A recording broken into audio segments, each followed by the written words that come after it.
ഓടി.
എന്താ പറയണത്?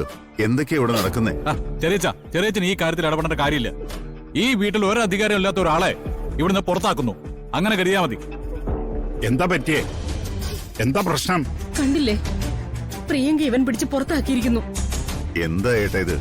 ഏട്ടനുള്ള കുടുംബത്താണോ ഇങ്ങനെ ഒരു കാര്യം നടക്കുന്നേ? കയ്യിൽ നിലവിളക്ക് കൊടുത്ത് പടി ചവിട്ടി അകത്തേക്ക് കയറ്റിയ ഒരു പെൺകുട്ടിയായത്.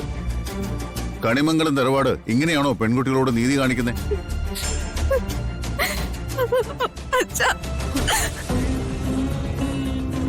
എന്നെ കൊല്ലണമെങ്കിൽ കൊന്നു.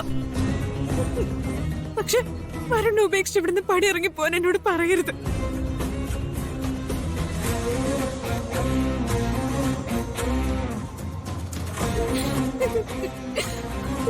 വരണ്ട ഭാര്യയായിട്ട് ഞാൻ തന്നെ ജീവിക്കുമെന്ന് അച്ഛൻ എനിക്ക് വാക്ക് തന്നത്. ആ വാക്ക് മറന്നുപോയ അച്ഛൻ.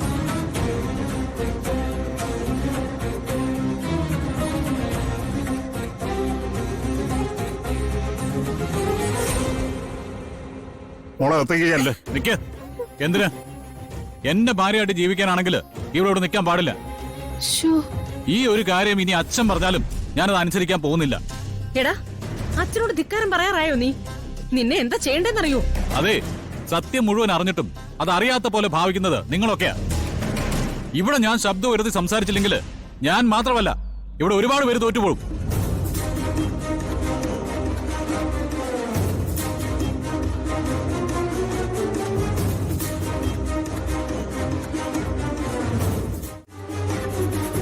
നല്ലത് കണ്ട അത് അംഗീകരിക്കണമെന്നാ ഞാൻ പഠിച്ചിട്ടുള്ളേ.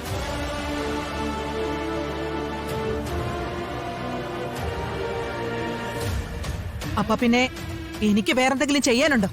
ഉണ്ടോ ഉർവശി?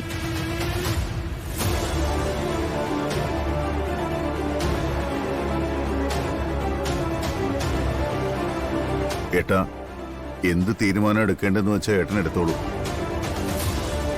ഇവിടെ എല്ലാവരും അത് അനുസരിക്കും. ഇത്രയും കാലം അനുസരിച്ച പോലെ.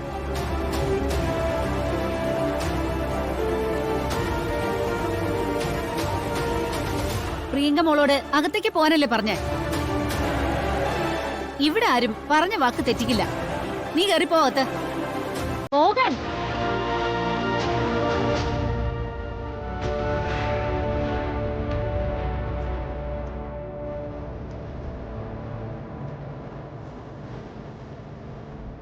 ഞാനൊരു തീരുമാനം എടുത്തതിൽ ഇങ്ങനെയാണ് നിങ്ങളുടെ റിയാക്ഷൻ എങ്കിൽ എനിക്ക് എന്റെ തീരുമാനം പറഞ്ഞേ പറ്റൂ.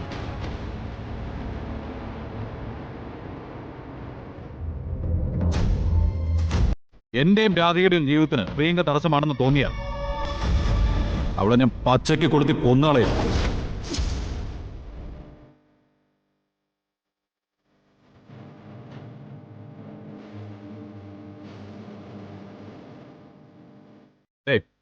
നാളെ രാവിലെ വരെ ഞാൻ കാക്കും. അതിനുള്ളിൽ ഈ കാര്യത്തിൽ കൃത്യമായ ഒരു പരിഹാരം എടുത്തിട്ടില്ലെങ്കിൽ ഒന്നെങ്കിൽ പ്രിയങ്ക അല്ലെങ്കിൽ ഞാൻ. രണ്ടിലൊരാളെ ഇനി കണിമംഗലത്ത് കാണും.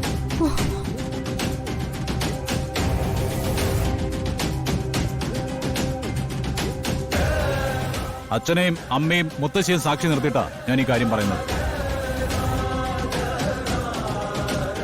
എന്റെ തീരുമാനത്തില് ഒരു മാറ്റം ഉണ്ടാവില്ല.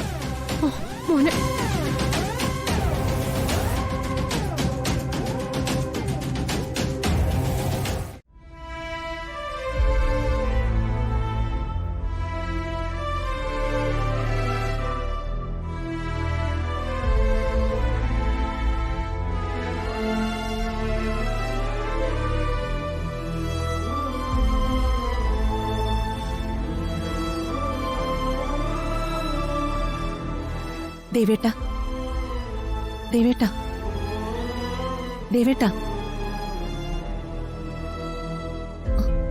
ദേവേട്ട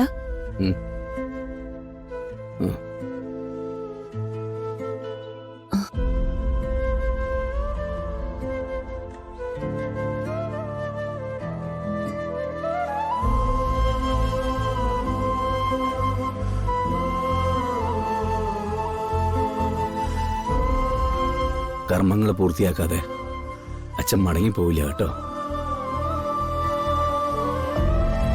അച്ഛാ, ചെയ്തു തീർക്കണമെന്ന് ആഗ്രഹിച്ചത് വരുണിനെയും നിന്നെ ഒന്നിച്ചു ചേർക്കല. അത് മാത്രമേ ഉള്ളൂ ഇപ്പൊ മനസ്സിൽ.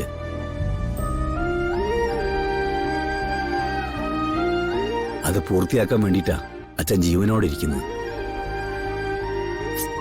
ദേവേട്ട, ഇനി ഒരു കുഴപ്പമില്ലെന്നാ ഡോക്ടർ പറഞ്ഞത്. പിന്നെ എന്തിനാ ഇങ്ങനെയൊക്കെ പറയുന്നേ? യശോദേ, മരണം എല്ലാവരുടെയും കൂടെ തന്നെയുണ്ട്.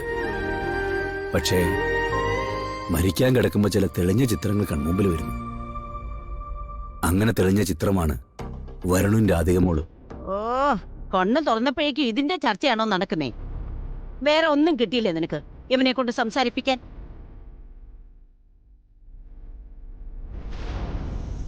ഞാനാ സംസാരിച്ചതമ്മേ.